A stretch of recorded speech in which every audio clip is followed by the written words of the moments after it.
You are the fastest I've ever seen in a fight, in a martial arts fight. That is incredible. And some of those moves, in that clip, you hit a guy's fist with your head.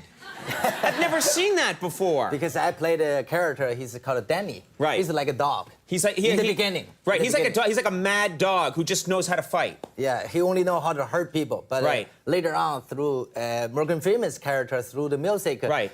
He started understanding Morgan Freeman's life. character comes in and helps him sort of learn more. But you know, I identify with that character. I too am a ferocious, destructive machine. Look into my eyes. You can see it, can't you? Yeah. Okay. I need some Visine. Yeah. You have, you have a secret of self-defense, and it's interesting. I heard that you had a secret of self-defense, and I was expecting something about a move or something.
You really don't like people touching your hair, is that true?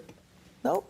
No, it's the joke. You know, when I make a movie, the hair list, take care of my hair. He always bother me. Then I say, okay. One day I talk to people, say, you can beat me up, you can kill me, but don't touch my hair. Like you, right? Right, yeah. I hate when I'm about to go do the show, a lot of people come out and they're always touching this beautiful thing, and I'm like, leave it alone, back off, let the master do his thing. That's what I say. Great. Don't laugh at that. It's very difficult when you work with people who are not martial artists, other movie stars who haven't been trained, you have to be extra careful with them, don't you? Yes, of course. Like the first time I worked in the States, Lethal Weapon 4, with Mel Gibson. With Mel Gibson, you work with Mel Gibson, So the director first time tell me is, Jet, you can do everything, but it cannot hurt Mel.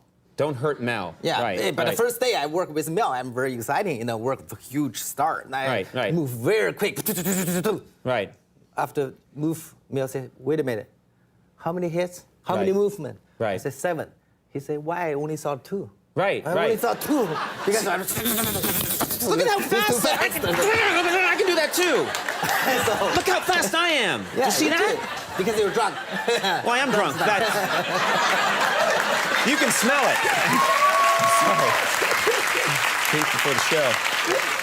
Now you're 42 years old, yes. And you are in incredible shape. You seem like you'd be in the shape of like a 21-year-old. How do you do that? How do you stay in shape like that? I meditate every day, and also I play some badminton. Badminton? Yes. I'm not learning any of the things that I want to hear. Smile, act drunk, and play badminton. Does badminton really help you? Yeah, it really helps because, I can play anywhere I go. Right. With 1 people is enough. Right. Not like a basketball, you need 5 people, 10 people player, Badminton, you can play anywhere, and it probably it's good hand-to-eye coordination. You can control your body, move. Right. Keep out shape. Yeah. Right. That's fascinating. I'm going to start taking up badminton, and then people are going to really beat me up. Now, we mentioned this already, but this movie Unleashed, it's an interesting idea that you are basically someone who was trained.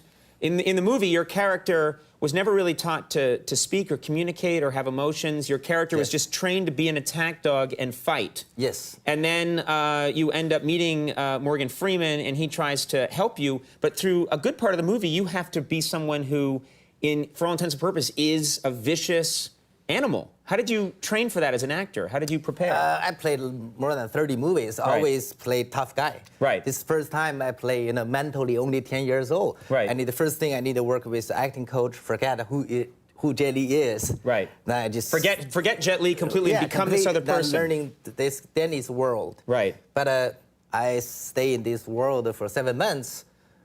I got a very painful, I got a very hurt. Right. Afterwards, the whole year I didn't make movies. So, because it was such a drain to do this one character that afterwards you decide, I'm not going to make a movie for a year. I just have to. Very painful. In that character. Right. To be that person, and also must be hard for the people around you. Yes. When because you become these characters, and then other people have to. You take it home with you at the end of the day of shooting, probably. Yeah. My lawyer, my manager, everybody say, hey, Jet, this is the next movie. We want to talk about it. I say, get out of here. I'm Danny. I'm not Jelly. I don't want to talk movie business. I only focus on the hair. I'm Danny.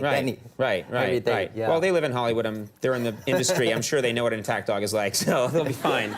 But it must be still very weird for them, I would think, for people to be around you when you're in that kind of phase. Yes, very hard for them. You, when you first came to the United States from China, you performed. This is 1974, yes. Is that right? Yes. You performed as part of a show at the White House, and the president was President Nixon at the time.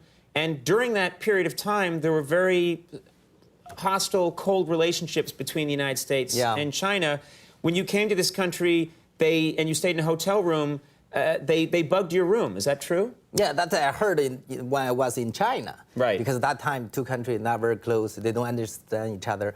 So, but I went to the hotel. I tried to say have bug in there somewhere. Right. I talked to the mirror, talk to the flower, say, I want a chocolate. I want ice cream. You want chocolate? You want ice cream? Yeah, I want a banana. Yeah. So next morning, when I go to the demonstration, I go back, open the door. I shocked. Everything I ordered, I asked, is on the table. Just really? They've gotten it for you? Well, that's very nice. That must have made you think, well, United States, not so bad. Yeah, all right. very good. At least it's like you're a jack in the box. At least they're listening to meet you. I've always really wanted to have you on the show. So thank you so much for being here. You too. Continued success. Jet Li.